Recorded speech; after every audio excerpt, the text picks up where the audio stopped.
We got a guest, got a guest. I admit that I'm impressed. Since I'm Patrick, someone legit to come and sit and talk some Stuff. Hey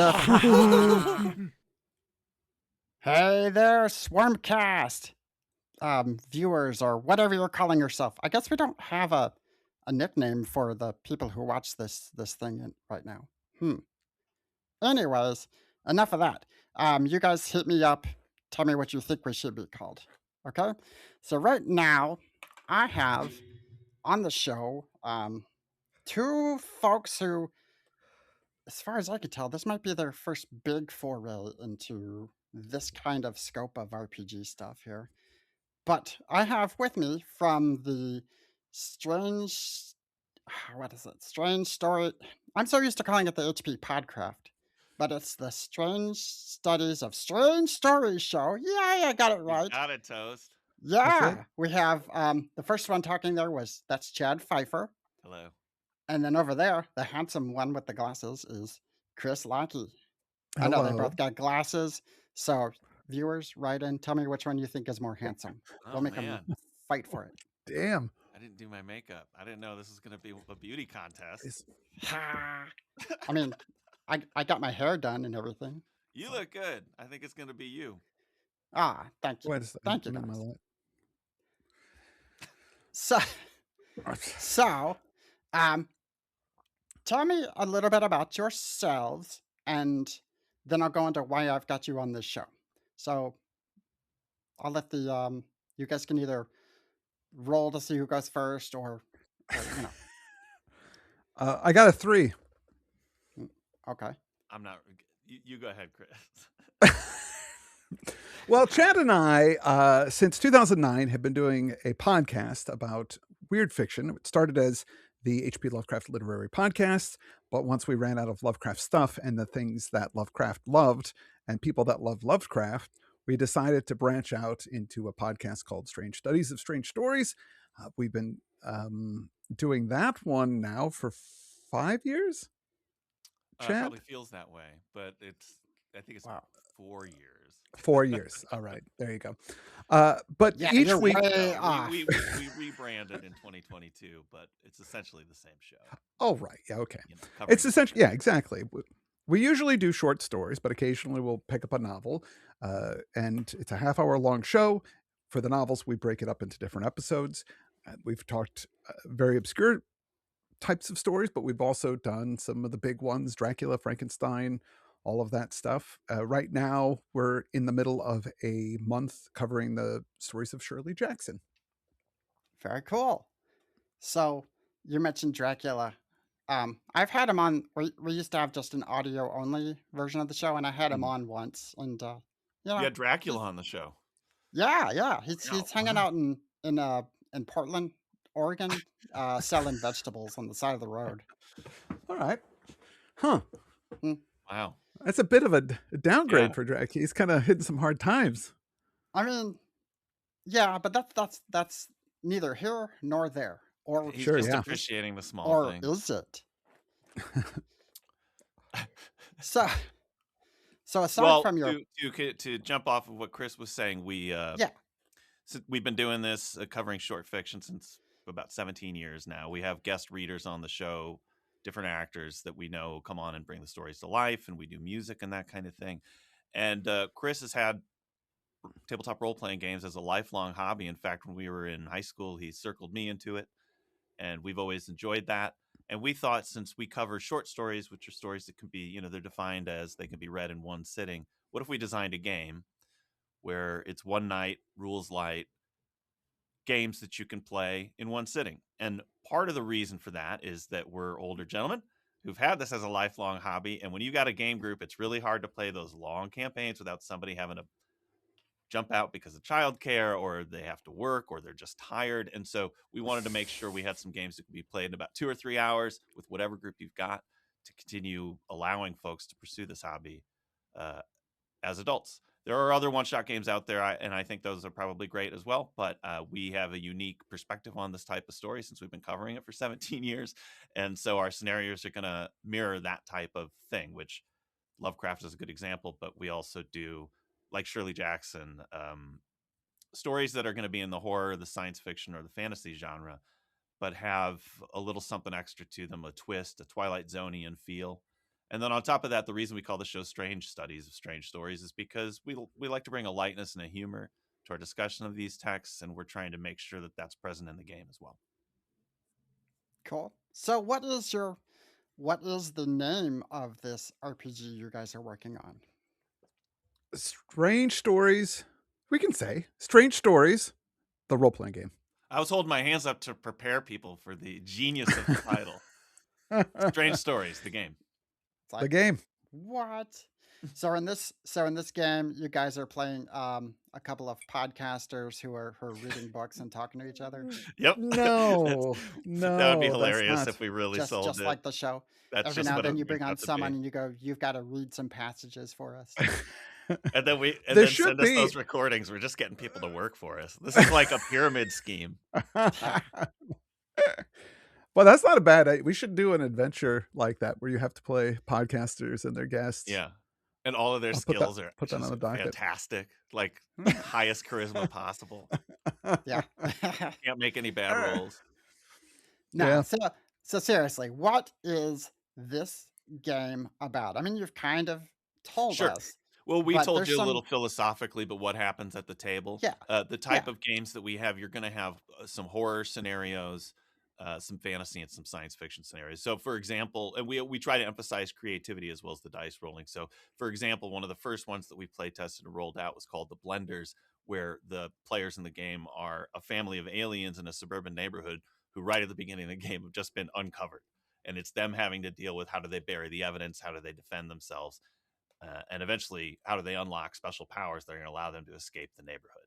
So that was sort of influenced by the Monsters You Do on Maple Street from the Twilight Zone. We usually have some kind of story that's a jumping off point.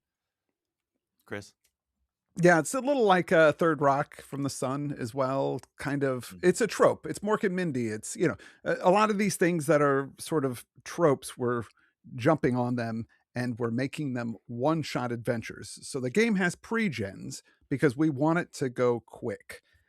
The playtesting lately has been 2-hour sessions, almost clocking in exactly at 2 hours.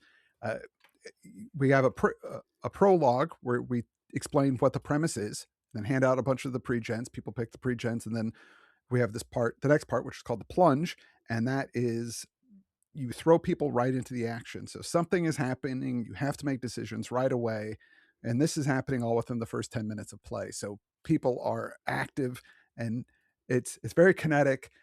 I play lots of different role-playing games, but for this one, this is something that I play with my wife and my kids who aren't really role players, and they have a great time with it. It's super fun. It's intuitive. And playing on tropes, people understand tropes. So one of the other adventures that we've done is the premise of that is that you're a group of barbarians that have been hurtled into 1980s Los Angeles and trying to deal with some. So that is a fish out of water. There's a lot of those tropes. You can think of movies like Star Trek 4 or Beastmaster 2 Through the Portal of Time. I was going to say, that's just like Beastmaster 2. Or exactly. Master Universe, the older one. But for example, the plunge, how that's operative in that game is you are these barbarians in a barbarian world, but you're all aspiring artists. So the plunge is right away. You're having an art show and you have to explain to the other barbarians.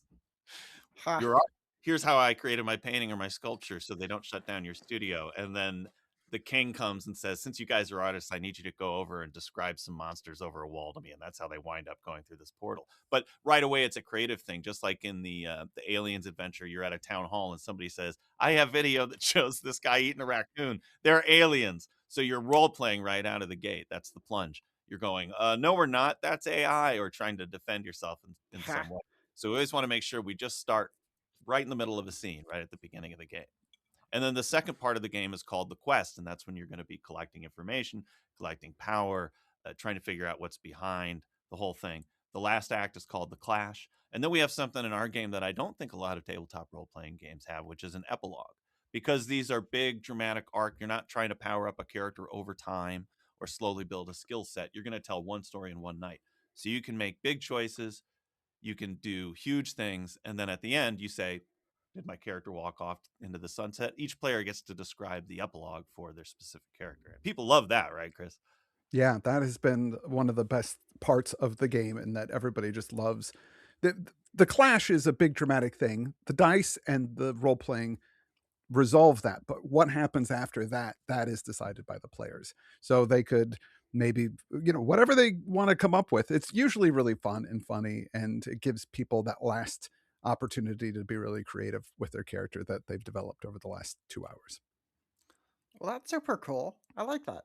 So with your game, it's going to be um, sort of like with certain other games, like with I'm trying to think, like some of the apocalypse worlds or um, Fiasco, where you kind of have like, here's the, well, they call them like play sets, but here's the setting that we're going to be doing, Yeah, I would and say there's it's going to be probably some pre-gens.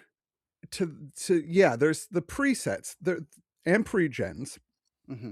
because there are, I like to think of this book as a collection of short stories that are role played, so that they have a connective tissue to it, but they're totally different characters in different places, different problems, but hopefully they'll all feel cohesive because they're the type of thing that we do on our show. So they'll have that fantastic element to it, and structurally they'll be the same. So the rules, like Chad said, are quite light. That's not very difficult. You're rolling a pool of d6s, and you're just trying to get matching numbers. There's nothing really more complicated than that. The more numbers that match, the better you do. There's little fiddly bits and things in the rules, but that's basically it.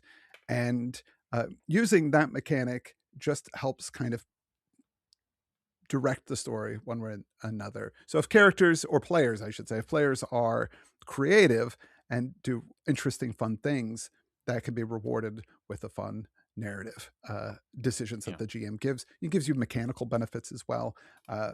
We've been playtesting this for a long time, and we're finally at the point that we've got it pretty well oiled, and I'm looking forward to unleashing it to the masses. We also have, if you're not successful in the dice rolls, we really try to embrace a philosophy of the obstacle is the way. That's just the way that you're going to tell the story is different now because you weren't able to accomplish what you tried to do. So it's not like you roll the dice and you get no results and then, well, you just have to sit around and wait for your next chance. Nothing happens. That's very boring. We want to make sure that we're emphasizing telling a story. And to your question, just like we have an epilogue, we have a prologue. That's the first part of the game where you're going to sit with the players, distribute the characters, and say, this is what the world is before you launch into that plunge. So yes, you'll be describing that ahead of time. I think that with the times I've play tested it, I've done that over email before we even got into the game. So it was just a couple of paragraphs that were written that the players could read when they come to the table. They've already picked their character, so you can get right into it. Well, that's cool. And it sounds like, because spoiler alert, I kind of read some of the playtest stuff. So it sounds like you're also going to be giving the different storytellers and GMs or whatever enough of a tool set. So if they're like, well, you didn't write any, you didn't, there's no games in here about, dino writers or something like that. So I'm going to make my own. Yeah, there is some guidance on how to structure your stories and to keep them in the limits, but we're focusing on establishing, just for this first book, a bunch of stories for you to choose from, because we want it to be a pick up and play. We want it to be one of those where at one point the GM, because I've been in this situation, if you read the rules once, that's more than enough. If you've read through the adventures, you can see quickly what it is, what the story is, and you pitch your players. You can go, well, let's do the story about barbarians, let's do the story about aliens, and then they go, oh yeah, let's do that one. You pick that one. The way that the game's laid out, it's really easy to run, and you don't even have to, I would pre-read it, but you don't really necessarily need to have it memorized. It's all really bullet pointed and easy to run, and that's really what's important. So you'll be able to have a fun story, a fun night with your friends doing this game in a very easy, digestible kind of way. Our idea is that there's a couple of pages that give you the shape of the whole game, so that if that's as far as you get, you at least know where the story starts with the beginning, middle, and end of it. And then there's more in-depth bullet points for you might want to try this, or they might choose to do this, and in that case you might want to do that. So you can get a little deeper in it in the scenario if you'd like. But ideally, we're also going to, for each of these things, have short podcasts that are dedicated to the scenarios, so that, say you're prepping for a game, that night you want to do it, you read the scenario at lunch on the drive home from work, you can listen to the 10-minute show that's going to be us describing the world and talking about things you might want to do. And then there might even be some supplementary materials recorded in there for you, and then you can just do it. Yeah. I think that's one of the big selling points for us, is that each of these adventures are going to have little podcasts attached to them where you don't even necessarily need to read the book beforehand, the adventure beforehand. You could just listen to the podcast. You'll know what you're doing and then just use the book as a reference. And that's something I've never seen before in a game. And I think that would be really helpful. So instead of reading it at the office, you could be driving home and listening to it. And that's your game prep, is the audio that we give you for that. And then they're also, like Chad said, we might have fun little multimedia things. We're talking about, for the blenders, maybe having a video that is from the Alien Master that we will produce, and that you can play that for your players. We're going to try and come up with things that we already do on our show to try and make it feel more like our show. Yeah, that makes sense. And we can't, obviously the Dungeons and Dragons and Call of Cthulhu and these games are amazing, and they're so documented and laid out, and that's its own wonderful experience that we can't compete with. But a lot of feedback I get from GMs and from players is, I just kind of need to know the bullet points of the thing, and I don't have time to get into all the details all the time. So we're just kind of trying to provide that alternative. And the reason our games are short, on top of all of that, is I think that we're all need some excuses to socialize, and I think that socializing, one of my favorite parts of games, is the stuff that happens before and after play, where you're catching up with one another, and sometimes it's a drag that you got to play the game because you're having a good conversation or something like that. So I think that it's really important that you have the game right there locked in the middle of your socializing, but that you have some time on either side of that to also catch up with your friends, and we're trying to build that in as well. That's remove cool. obstacles to socialize. Yeah, I like that. There's been a lot of games lately that I know that me and other people I know have been getting into that are definitely within that 2 hour, 1 to 2 hour. 1 hour is a little tough, but 2 hour kind of time frame. Because you're right, especially if it's heavy on the role playing. Sometimes, that's, you don't want to. After about 4 hours, you start to drag, and you go like, and you just kind of go like, I don't know, I'm gonna RP at that guy. Yeah. Yes. Right. Yeah. I mean, I play a bi-weekly Dungeons and Dragons game that runs about 4 hours, and it's a lot. It's a lot to keep track of. And I'm just recently, from D&D, moved over from being the DM to a player character, and we're starting at level 3. I haven't played D&D in a long time as a player, but it's hard. It's so complicated. There's so many. I have an orc druid. There's so many options. At a level 3, you have to pick your subclass, and then there's all these modifiers and these feats and all this, and it's overwhelming. And I'm like, how is anybody supposed to get into this on a casual level? Like, it's just, it's insane. And the rule book is like that big. So yeah, that's just one of the rule books. That's one of exactly one of them.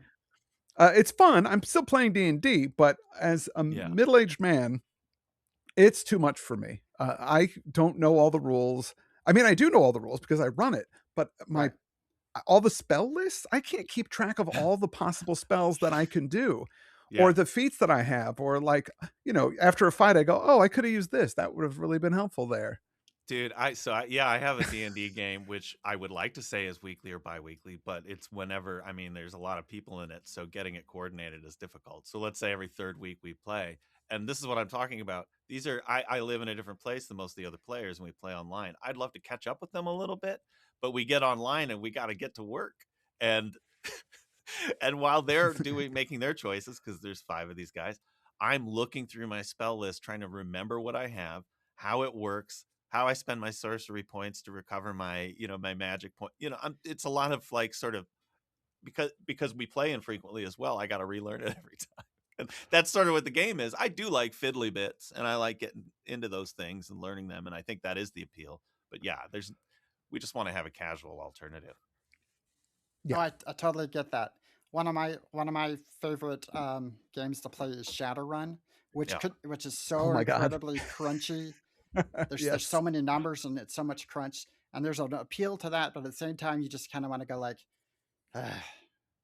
what if we just hang out? Yeah, exactly. Yeah, yeah. On the Shadowrun front, Shadowrun Anarchy, which is kind of the rules light version, it's pretty fun. We've done that one before because I used to play Shadowrun back in the 80s when it came out, and it was super fun. But going back to it now, the 4th edition came out maybe 10 years ago now, and I just was like, what the hell? And it's even more complicated than it was then. Right. Wow. And then with each edition, it's like, well, now I got to figure out, well, how do I make this cyber arm now? Yeah, it's different now. But our game is simple. It focuses on characters and characters' wants and needs. There's a lot of role play, a lot of opportunity for creativity, and that's one of the big things that we think about when writing our adventures, is that there's more than one way to get through the scene, and we want people to try this. It's not always a fight. It's not always a social scene. It's not always an action scene. It could be any of those things. It depends on how the players want to approach it. And the role play scenes, it's been really great. We've done a lot of play testing with a lot of different people that don't play role playing games. Rachel ran the Blenders scenario with her 72-year-old aunt, her cousins who are in their 30s, these women, and our 11-year-old son. And it was great. They had an awesome time. It lasted, again, 2 hours, which I think is the perfect time, because right as people start to fade, that's when it's getting to the climax. Their energy's built up, and then once it's over, it's exactly. It's snack time. I will say that all of our playtesters, after running the game, have said that their senses are improved. They can see better, they can hear better, they can smell better. They can run fast distances. They can run long distances very quickly. In fact, do it in their sleep and then wake up with soil in their bed. Where have I been? So that's kind of cool too. Yeah. So this game, playing this game will give you powers. Well, I mean, I wouldn't say powers. There's a positive. I wouldn't say powers. Enhancement. Yeah. Peak prime human performance might be a possible result of this game. Might be. It's anecdotal at this point. Has not been disproven yet. Right. No. It also hasn't been double blind tested either. No. So we'll get to that. Take that as you will. Okay. All right. Well, you guys heard it here first. So, right now, your game is still being play tested and in development. Yes. Sounds like you've got a pretty good amount play tested and such. So, what's the next step for Strange Stories, the RPG? May 5th, we are going to release our Backerkit pre-launch page. And that is going to be a place where you can sign up for more information. We'll give you updates, all types of fun stuff like that. And then on June 2nd, I believe. Is that right, Chad? June 2nd? I think so. June 3rd? It's the June 2nd, June 3rd. I don't remember exactly. I think it's June 2nd. It's June 2nd. We are going to launch the Backerkit and have a month-long crowdfunding, and to see if anybody's actually interested in this. I think they will be. I think it's going to be pretty exciting. We'll have lots of bits and bobs. Graham Pilling, who's done artwork for us, he did our site redesign and our posters for our live show and our 10th anniversary, is the art director of the game. And he's really amazing and just a great guy and a great talent. So I'm excited to show people what we've been seeing, Chad and I. That's very cool. I'm looking forward to that. I'm going to make notes of that right now, of what dates to look for. So, wow. I think it's... I think it's probably a bit much to say, like, well, what sort of... because you probably don't... I don't know if you have what details you can or would share about, like, what sort of, like, price point or what type of if there's what sort of products we should be looking forward It's to. we're still working out some of the details about those specific things, but it's going to be a hardcover book. We've decided that, and that's it. There will be no additional supplements, just because we realized with production and shipping cost right now, everything's really expensive, and to do dice or do a box set, then you have to deal with different production sources, and then that just we want to get this first product out. It's a game. It uses D6s. Everybody has D6s or can get D6s, and that's it'll be color as well. We know it's gonna be in color. It'll be smaller size format, which is they call it A5 here in the UK, but it's 8.5 by 5.5. Is that right? 5 3/4, something like that. So it's a smaller hardback format, like typical of games. Looking at my shelf that I've got games. Like this book, maybe? Hey. Yes, exactly. There you go. Kobolds ate my baby. That guy looks really familiar on that book. Huh. Similarities. Can't think of who it reminds me of. Wasn't trying to do a plug for that game on this. That was a good one, though. No, But it was. right? Yeah, absolutely. Well, we will have a hardcover book similar to that, and that'll be the launch of the game. And if folks are buying it and they like it, then we'll start going crazy with all sorts of supplements. But that's the deal. It'll be a source book with a bunch of scenarios. Some of those scenarios, by the way, we're trying to write, and I don't know what's all. We'll decide once we're funded what's going to be included in the book, but some of them will be scenarios for one-on-one play, so something you could just do with your significant other when you're at home. That's cool too. I like that, because I know that there's nights when we're in and we don't want to watch TV where something like that would be really nice to have available. And then I want to write a couple that are for the family as well, so it's something you could do with your kids. That would be creative and fun. That's very cool. I like this. I like the overall range and diversity that this game presents, and the dice mechanic is nice. I was wondering if it was going to be just added like a reskin of an existing system or something new, and this is something new. This is something its own thing, and I like that. Oh, thanks. And yes, you can always just raid your Yahtzee games, and then boom, you got everything. Yahtzee would be perfect. Yeah, you can pull them off out of the car. You can get them off of the rearview mirror and have giant fuzzy dice. Oh yeah. Yeah, I don't think you need any more than 6 dice, so Yahtzee would be perfect for it. You can totally steal from Yahtzee. Yep. So go steal some Yahtzee games, everybody. Yes, we're trying to encourage larceny with this game. Yeah. Yeah, and if they ask, just say, "Well, Chad Fifer and Chris Lackey told me to do it." Yes, that's correct. Yeah, that'll give you a free pass. Right. Clean sweep. Allegedly. Again, that's not. Has not been disproven. Correct. Consult your lawyer before going through with that, but. Right. Yeah. Well, cool. Well, I got a couple questions to ask real quick that I have been asking everybody on the show so far. Alrighty. It's more of a personal touch, as it were. Oh, okay. Okay. So, you guys mentioned that you play role-playing games, so it's good because if you're writing one, you should probably know what the heck that's about. Yeah. So when you get to play role-playing games, what types of characters do you normally like to play? What do you normally gravitate towards? I usually play a smooth-talking guy, but lately my characters have been big dumb dudes. So big, strong guys that are really kind of dumb, that are occasionally really smart at those comedically awesome moments.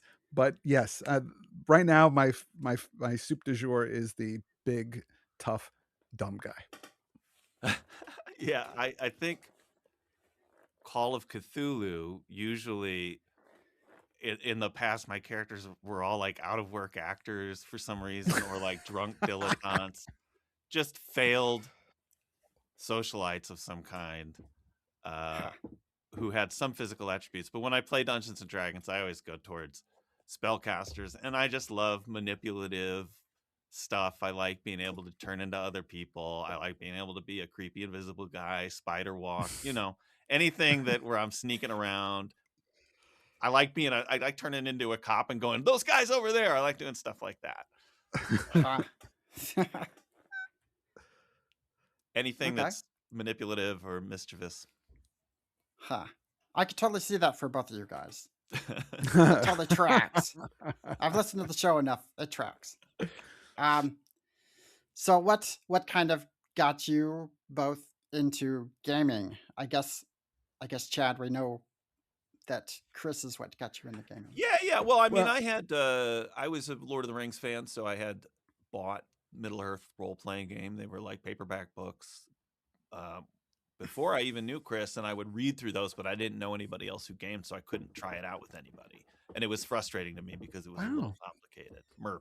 But and I played like role-playing type games like Telengard on like my Commodore 64. But yeah, it was Chris. I went over to his place and played Beyond the Supernatural that you were running at the time. That was the first game I played. Oh right, yeah, Beyond the Supernatural for Palladiums, yeah. Oh wow, I haven't played that in a long time. Oh yeah, it was fun. But you got into it. I think your dad got you into. My dad played D&D. Yeah, that's right. My dad played D&D when I was like 8 or 9. He played at the church. Our church vicar ran D&D. So it must have been like 80. How old am I? 83. So yeah, it must have been like 80, 81. And I was just fascinated by it. They had the miniatures. They had one of the guys was the mapper. That was the thing that they did in D&D. So somebody was in charge of drawing the where things were. And I just looked at his books all the time. I got the purple starter box, the one with the dragon thing in the water in the cave, and there's a guy with a spear and a sorceress witch elf woman. Played that. I remember playing that when I was like 10 or 11 with this guy called Chad Duffield and his mom, and that was the first time I ran a game and maybe even played without my dad. And I didn't know the rules. They didn't really. Was making it up as I went along, but everybody had fun. I remember it was a good time. And then from there, it was lots of games. Like Marvel Superheroes. Yeah. The DSR one. Call of Cthulhu came a little bit later. My buddy Jason Woodburn got me into that, and that's what got me into Lovecraft. So I never even heard of Lovecraft until the role-playing game. And then when we were in high school, our friend group started playing Call of Cthulhu pretty regularly. I mean, we really fell for that. So that was peak gaming for us. And then the World of Darkness, Vampire the Masquerade came out around the early 90s when I was 91 in high school, and that really synced up with my goth passions. So we started playing that quite a bit. Lots of vampire, yeah. And that was at a time when you have a little more unstructured time in your life, so we would construct these long campaigns, and you'd have these characters who would really evolve and change, and that was fantastic. I don't know that I'd be able to do that these days. No. Which is how this game that you guys created exactly come about. So where can our viewers and or listeners go to find more information about you guys and keep tabs on this game? You can go right to strangestudies.com. We host our show on Patreon, so that's patreon.com/witchhousemedia, which is the name of our production company. So strangestudies.com or patreon.com/witchhousemedia, or hey, hppodcraft.com still works. You can go over there and that'll link you out to our Patreon and to Strange Studies as well. So for 15 years we were hppodcraft.com. So it's right that you do remember that call sign. Yeah. And we are still hppodcraft.com. We just rebranded. Very, very cool. So again, guys, thanks for coming on the show. I've been talking with Chris Lackey and Chad Fifer, which I know that sounds like they should be working for like Skeletor or something like that, right? Lackey, Fifer, get in here. Yeah. Yeah, wow, I never thought about that. Yeah. Remember. Okay, so anyways. That would be a dream job for me. That would be great. Working for Skeletor? Yeah, he wasn't a bad boss. Get to hang out with Eva Lynn. Oh my god, yeah. Wow. Anyways. Yeah.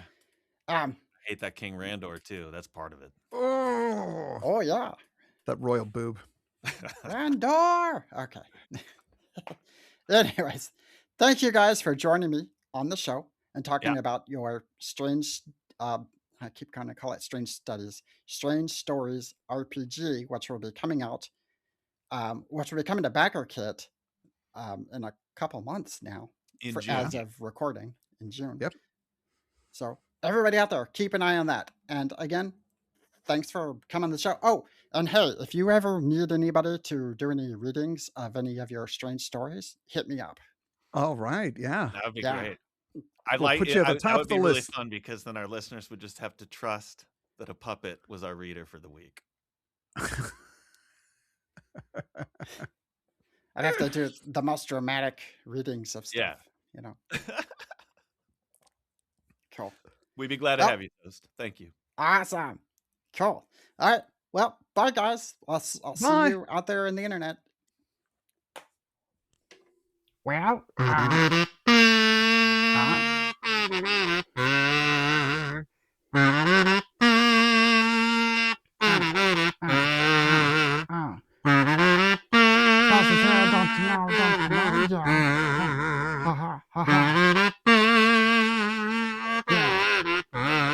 the end of the Swarmcast show. If you like it, you know what to do. Hit the like, subscribe, and that bell too. Haha, yeah. That's what to do. Check us out on the Blue Sky. Yeah, on the Facebook too. Haha, yeah. That's rocking out with you. Yeah. What the? I guess that's it now. Mwah!